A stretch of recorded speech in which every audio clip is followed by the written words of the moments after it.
स्थावर पर्याय में सुख मिला। मात्र दौड़ चल रही थी, थोड़ा सा सुख मिल जाए, थोड़ी सी शांति मिल जाए, पर सुख शांति संसार में थी नहीं। कोई कितना ही बनावटी देव शास्त्र गुरु के सामने बैठकर कहे कि मैं सुखी हूं, पर पूरा विश्वास है कोई घर में सुखी, बोलो ना हाँ, नहीं है। बोलने से कोई सुखी नहीं होगा। मनुष्य पर्याय में जब हमें सुख की कल्पना होने पर सुख नहीं मिल रहा है, उस एकेंद्रीय वनस्पति से पूछो, उस पानी से पूछो, जिस पानी का हमने कितना पंचेंद्रिय बनकर दुरुपयोग किया। नहीं फैलाते व्यर्थ में पानी। कितना उस एकेंद्रीय पर्याय में भी मैंने कभी ठंडा, कभी गर्म, कभी कुछ, पता नहीं कैसी पर्याय में हमने कैसे दुख उठाए। बहुत कठिन है। उस समुद्र में से रत्न निकालना आसान है, पर निगोद से स्थावर प्राप्त करना बहुत कठिन है। जो निगोद का स्थान था, वहाँ से भी मुश्किल से पुरुषार्थ करके हम कभी वनस्पति, अग्नि, कभी वायु, इन 4 स्थावर को भी प्राप्त कर लिया। और वहाँ भी दुख भोगते भोगते पुनः पता नहीं कहाँ का पुण्य संग्रह में रखा था, उस पुण्य के उदय से और त्रस गति पानी। त्रस गति भी हमने धोखे से, अब चाहे धोखे से कह दो या चाहे पुण्य से कह दो, पर पंडित जी प्राप्त धोखे से ही की है। कुछ ना कुछ पुण्य की कणिका थी, कुछ ना कुछ भावों का पुरुषार्थ हमने उस एकेंद्रीय पर्याय में भी किया था, जो मुझे 2 इंद्रिय, 3 इंद्रिय, 4 इंद्रिय, इस त्रस पर्याय को भी प्राप्त कराने के लिए सहयोग दे रहा था। कभी आप लोगों को उन छोटे छोटे जीवों को देखकर दया नहीं आती? चक्रेश भाई, वे चींटियां चलती है, रेंगती है, वे इल्लियां कौन बना? हम सभी उन पर्यायों से ही निकलकर आज मनुष्य बनकर बहुत ठाठ से कुर्सी पर बैठ के कहते हैं कि मैं बहुत बड़ा साहब हूं। नहीं, दया करो, करुणा करो। उस पर्याय को भी तूने प्राप्त किया है। इल्ली पर्याय, 2 इंद्रिय, 3 इंद्रिय, चींटी, 4 इंद्रिय, मच्छर थोड़ा सा काटता है, हम फट मार डाला। भले ही हाथ से नहीं मारते महाराज जी, हम कछुआ चाप ऑल आउट लगा के उनको पूरे जाने से निपटा देते हैं। बाहर नहीं निकलते चंद्रे जी, बाहर निकलते नहीं है, उनमें से ही प्राण बाहर निकलते हैं, वे कमरे से बाहर नहीं निकल पाते। उन दुखों को हमने भोगा है। वेदन करो एक क्षण कि हम कितनी आसानी से उनको ऐसे करके धुतकार देते हैं। चींटी को उठाकर पता नहीं कहाँ फेंक देते हैं, कितनी लक्ष्मण रेखा और पता नहीं क्या क्या व्यवस्थाएं करते थे। अगर आपको भोजन करने से कोई रोक दे, माँ अच्छा लगेगा ना? सामने रखा है और कोई थाली छीन ले। फिर हमने उन चींटियों के साथ क्या किया, उन मच्छरों के साथ हमने क्या किया? अब रोते हैं, बिलखते हैं कि मैं जब भी भोजन करता हूँ कुछ ना कुछ विघ्न आता है। क्यों? तुमने दूसरे को विघ्न डाला था, अब तुम्हें भोगना पड़ेगा। दुर्लभता को समझो। बहुत बहुत बहुत दुर्लभ है नित्य निगोद का स्थान छोड़कर इतर निगोद, और इतर निगोद से अन्य थावर पर्याय। तुम वहां से भी निकले, वहां से निकलकर 2, 3, 4 पंचेंद्रिय पर्याय को भी प्राप्त किया। पंचेंद्रिय भी नरकाया को सुरपति तर से, सो दुर्लभ प्राणी। आज तक हमने दुर्लभता को समझा ही नहीं है। मनुष्य भी बन गए ना मनुष्यता की, ना आज तक हमने जो साधन प्राप्त किए हैं उस एक भी पर्याय का मैंने दुर्लभता से चिंतन नहीं किया। किंचित भी हमने जो आज तक धन संपत्ति, पैसा, नाम, प्रतिष्ठा, इसको कमाने में ही जो व्यवस्था पूरा बर्बाद समय किया है, वह दुर्लभ नहीं है। कमी है चंद्रेश जी कुछ? 10 पीढ़ियाँ खा ले वकील साहब तो कमी नहीं है, पर 11वीं की तैयारी करके जाऊंगा। ऐसे ही है, 11वीं पीढ़ी की तैयारी चल रही है, स्वयं की तो पीढ़ी कहाँ पहुंच रही है पता नहीं, पर 11वीं पीढ़ी की व्यवस्था करके जाऊंगा। ये दुर्लभ नहीं है।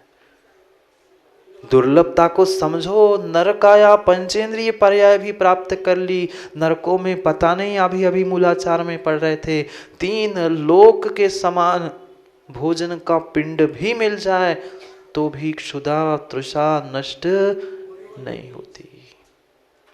अब पूजा विधान करने में सुरेश भाई को 11 से 11:30 बज गए तो सब कहते क्यों लेट कर रहे हो, जल्दी करो ना, भूख लगे आए।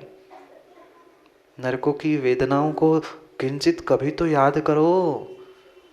बरसों बरसों जीवन पर्यंत कोई भोजन वहां नहीं मिलता। खाओ, भूख लगी खा लो, जितनी मिट्टी खानी है दुर्गंधमयी। पी लो उस वैतरणी का जाके पानी जो तुरंत ही पीप और रक्त में बदल जाता है। क्या पियोगे और क्या प्यास मिटाओगे? दुर्लभ है। नरक पर्याय भी प्राप्त करना दुर्लभ है। उसको भी तुमने प्राप्त किया, 1 बार 2 बार अनंतों बार। उस एक एक स्थान को, नरक के एक एक जगह से उत्कृष्ट आयु को भी प्राप्त किया, समझा था संसार भावना में पंच परावर्तन के अंतर्गत। पर दुर्लभता भी नहीं आ रही समझ में, क्योंकि हमारे होमवर्क करने का अभ्यास छूट चुका है। नहीं कर पाते हम। इतना इतना इतना सुन के घर में जाते हैं, पर जितना सुनते हैं उतना घर जाके गुनते नहीं हैं। सुनोगे नहीं, गुनोगे नहीं तो मत चुनोगे कहाँ से? पहले वकील साहब सुनना होगा, फिर भीतर उसको गुनोगे और फिर जिंदगी में कभी चुनोगे तो ही जीवन बन पाएगा, अन्यथा नहीं। कोई जड़ रत्नों को बोधि नहीं कह रहे, बोध नहीं कह रहे हैं। ये सुनना, गुनना और चुनना रूपी जो रत्नत्रय है वही बोधि है। सुनने से ही क्यों सम्यक दर्शन किससे होगा? देशना लब्धि। सुनना, सम्यक दर्शन के लिए देशना लब्धि की आवश्यकता है। ये सुनना हो गया। ज्ञान क्या था? सम्यक ज्ञान भीतर गुनना, चिंतन करना और चारित्र ही चुनना था। हमने चुना, एक एक शत्रु को चुन चुन के ऐसे ऐसे शब्दों से प्रयोग किया कि तूने दूसरे को नहीं चुना, तूने अपने कर्मों को, पाप को ही चुना और पुनः नरक निगोध की पर्याय को ही चुना। दुर्लभता का चिंतन करना है। नरकाया प्राप्त कर ली, पुनः वहां से कुछ पता नहीं कहाँ का पुण्य धक्का मार गया, हम पुनः उत्तम देह सुसंगति दुर्लभ श्रावक कुल पाना। कठिन है। देव पर्याय भी प्राप्त कर ली, नारकी बने, त्रियंच बने, पता नहीं कितने के घर पे सामने जाकर रोटी के लिए खड़े रहे, कभी लाठी खाई, कभी पता नहीं कितने कितने दुख भोगे। उन सभी पर्यायों में महान महान महान ये मनुष्य पर्याय मिली। भवेषु प्रधानम मनुष्य भवा। सभी प्रधान, सभी भवों में कोई प्रधान भव है तो ये मनुष्य भव है। निर्णय युवाओं हमें स्वयं को करना है। ये चौराहा है, ये चौराहा है, हमें स्वयं को निर्णय करना है कि हमें कौन सी गति, कौन से स्थान पे पहुंचना है। जैसे चौराहा पर खड़ा हुआ व्यक्ति चारों दिशा में गमन कर सकता है, ऐसी एक में ये मनुष्य पर्याय है जिससे तुम चाहे नरक, निगोध, स्वर्ग, मोक्ष, त्रियंच, मनुष्य सभी पर्यायों को प्राप्त करने की शक्ति रखते हो। अन्य किसी किसी पर्याय में तुम्हें ये शक्ति है ही नहीं। अभी रत्नत्रय बोधि तक पहुंचे नहीं हैं, अभी उसके पहले जो दुर्लभ दुर्लभ है उसको समझ रहे हैं। आप सोच सकते हो कि मनुष्य तो महाराज जी कई बार हम बन चुके, अरविंद भाई, तो कौन सी बड़ी बात है, क्यों दुर्लभ कह रहे हो? ये मनुष्य पर्याय भी क्या आपको सोचने से मिली? क्या आप सोचने से आपको साधु की सेवा करने का समय मिला? सोचने से वस्तु ये नहीं मिल रही मनुष्य पर्याय, इसलिए मनुष्य पर्याय को भी दुर्लभ कहा है। पर कितना इस मनुष्य पर्याय का भी मैंने सदुपयोग किया। कितना सदुपयोग हमने किया। आज तक मात्र इस मनुष्य पर्याय का मैंने मिस यूज किया, भोगों में, भोगों की नालियों में डालकर। बने मनुष्य भी बने, कभी नाली साफ करते सुबह देखा आप लोगों ने? नाली साफ करते हुए जीवों को देखा, क्या उस पर्याय में नहीं पहुंचे? नाली साफ करने वाली पर्याय को भी हमने प्राप्त कर लिया। सोने के पत्थर की उस सोने का शोधन करने वाली पर्याय को भी प्राप्त कर लिया, पर आत्मा का शोधन करने के पर्याय को नहीं प्राप्त कर पाए। वही मनुष्य जो नाली का शोधन कर रहा था, वही मनुष्य जो सोने का शोधन पत्थर में कर रहा था, वही मनुष्य अपने देह में आत्मा का शोधन करके भगवान बन सकता है। पर हमने कितना समय दिया? सभी भवों में प्रधान ये मनुष्य भव था, पर उस मनुष्य भव में भी हमने अपने शरीर का मात्र और मात्र मिस यूज किया है, मात्र दुरुपयोग किया है। समय मिला, मोबाइल खोलो, इससे चैट करो, उससे व्हाट्सएप पे बात करो, इससे कॉल करो। क्यों माता, आप लोग तो मोबाइल का त्याग ही होगा ना? सबका त्याग है, एक नहीं, दो दो चार चार छुपा के रखे हैं। एक व्हाट्सएप चलाने के लिए, एक फेसबुक का अलग, इसका अलग, दो चार तो मोबाइल सहज ही मिल जाएंगे। कितने कितने हम उलझ चुके हैं, किसमें उलझे हैं हमें स्वयं को ही नहीं पता है। ये मात्र हमारे जीवन जीने के लिए साधन सहायभूत थे। हमने मोबाइल, टीवी आदि भौतिक साधनों को ही जीवन मान के रखा है। ये जीवन नहीं है। जीवन जीने के लिए सहायभूत प्राप्त हुए साधन थे। साधन साध्य नहीं होता, साधन साध्य नहीं होता। ये मनुष्य पर्याय भी साधन थी, पर ये भी साधन हमें बहुत बहुत अथक अथक मेहनत के बाद मिली है। पर जितनी मेहनत, विश्वास मानना, जितने इंद्र इंद्रायणी बने हैं, जितने पूजा सिद्धों की आराधना कर रहे हैं और सुन भी रहे, बहुत कान खोलकर सुन ला विमल भैया, जितना पुरुषार्थ पिछले पर्याय में आपने किया है, उतना पुरुषार्थ इस भाव में नहीं कर रहे। आप ये मत सोचना महाराज जी हम तो सिद्धों की आराधना कर रहे, हम तो इतनी सारी आनंद भाई भक्ति कर रहे हैं। जितना पुरुषार्थ करके तुमने आज ये मनुष्य भाव प्राप्त किया है, मनुष्य बन के उतना पुरुषार्थ तुम अगली पर्याय में मनुष्य बनने के लिए कर नहीं रहे हो। ये पक्का है। अथक पुरुषार्थ से हमने यह उत्तम देह संगति दुर्लभ श्रावक कुल पाना, ये सर्वोत्कृष्ट श्रावक कुल प्राप्त किया है तुमने। फिर भी पता नहीं कहाँ रत्नों के टुकड़ों के पीछे पड़े हो। तेरे भीतर रत्नों के टुकड़े 3-3 पड़े हैं, उसे खोल के तो देख।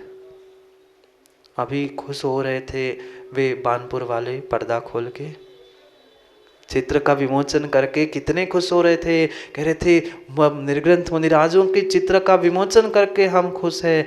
अरे चित्रों का विमोचन क्या कर रहे हो? अपने चित्त का महेंद्र भाई विमोचन कर ले तो ही रत्नत्रयधारी है, दूसरे रत्नत्रयधारी के सामने क्या समझ। फिर भी हम उन जड़ रत्नों के टुकड़ों के पीछे एक एक पल को व्यतीत कर रहे हैं। वे रत्न साथ नहीं देंगे। अगर रत्न कहीं मिलने के साधन है, सबसे बड़ा रत्नाकर कोई है तो ये तेरे मनुष्य पर्याय है। वैसी समुद्र की क्या कीमत? पानी तो खारा है, पर उसी खारे पानी में अगर गहराई में कोई डुबकी लगा दे तो वही उसे रत्न मोती मिलते हैं। ऐसे ही ये खारा पानी है, ये शरीर है, मनुष्य पर्याय है, पर इस मनुष्य पर्याय से ही तुम्हें रत्नत्रय मिलने वाला है, अन्य कोई मिलने वाला नहीं है। पर हमें न मनुष्य पर्याय की एक समय की कीमत, ना हमें किंचित भी किसी मनुष्य पर्याय की इन इंद्रियों की भी कीमत है। समझना होगा, चिंतन करना होगा। कभी बचपन में आपने गुल्लक में पैसे डाले? नहीं डाले।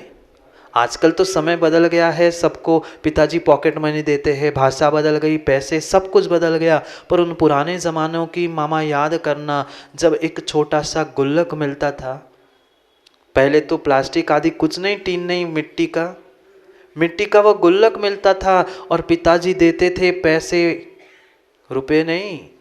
आज तो रुपयों में भी काम नहीं चलता, आज की बात नहीं, रुपयों की नहीं, पैसे दिए जाते थे, 10 पैसे 20 पैसे। वह चवन्नी अठन्नी मिली तो पुराने लोग खुश होते थे, आज चवन्नी मिली। क्यों? क्योंकि 5 पैसे 10 पैसे इकट्ठे करने वाले को चवन्नी मिलती थी तो खुश होता था कि चलो आज पिताजी ने चवन्नी दी।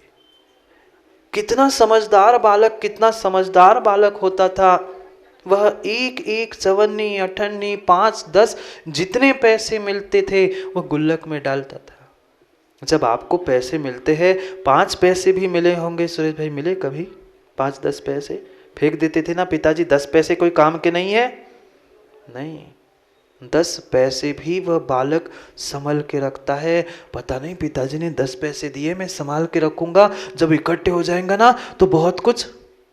नहीं सोचा आप लोगों ने? विचार करो ना, उन पुराने दिनों की बात कह रहा हूं कि जब हमने गुल्लक में पई पई करके इकट्ठे किए, माना कि 100 रुपए इकट्ठे हुए, 100 रुपए के बाद अब वो भर गई गुल्लक, वह गुल्लक भर गई। अब उस गुल्लक को फोड़ने का समय आया क्योंकि पैसे निकालने थे। कितना समझदार, कितना समझदार वह 5-10 साल का बालक होता है। उसे टॉफी खानी थी, चॉकलेट खानी थी, बस सोचता है अब ऐसे तो गुल्लक से पैसे निकलेंगे नहीं, गुल्लक फोड़ दूंगा तो क्या होगा, गुल्लक फोड़ दूंगा तो एक बार पैसे भी खुल जाएंगे तो पता नहीं कहाँ खर्च हो जाएंगे। क्यों आप लोग नहीं सोचते क्या बेटू? नहीं सोचते? सोचते हैं कि 5 रुपए की सामग्री लेनी है और जेब में 100-500 की नोट हो तो क्या करते? 5 रुपए के लिए 500 की नोट मोड़ तोड़ देते हो? सोचते ठीक है 5 रुपए की बात अपन एक तो उधार ले ले, नहीं दे रहा है तो फिर कभी खरीद ले, पर 500 की नोट, 5 रुपए के लिए 500 की नोट नहीं। वह बालक भी सोचता है कि चवन्नी अठन्नी की टॉफी के लिए मैं इतनी बड़ी गुल्लक फोड़ दूंगा, 100-200 रुपए जो मैंने इकट्ठे किए थे वो नष्ट हो जाएंगे।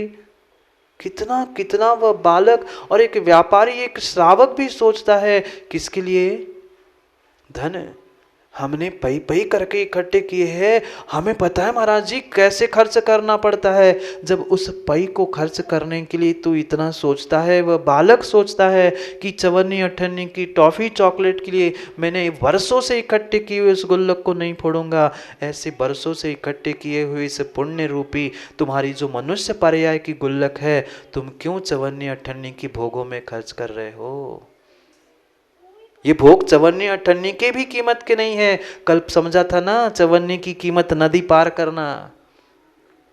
ये जितना जितना मैंने प्राप्त किया है उसकी कीमत मात्र चवन्नी अठन्नी नहीं है। इस चवन्नी अठन्नी के पीछे ये मनुष्य पर्याय को संस्कार बर्बाद क्यों कर रहे हैं? नहीं आ रहा समझ में अभी? मात्र बालक अवस्था में, व्यापारी अवस्था में हमें सब धन के इसमें समझ में आता है, पर अपने मनुष्य पर्याय के समय इस शरीर का सदुपयोग दुरुपयोग नहीं आ रहा समझ में। जब तक ये बात समझ में नहीं आएगी तब तक दुर्लभता भीतर नहीं आएगी, और मनुष्य पर्याय की दुर्लभता नहीं समझ में आएगी तो बोधि कहाँ से आएगी?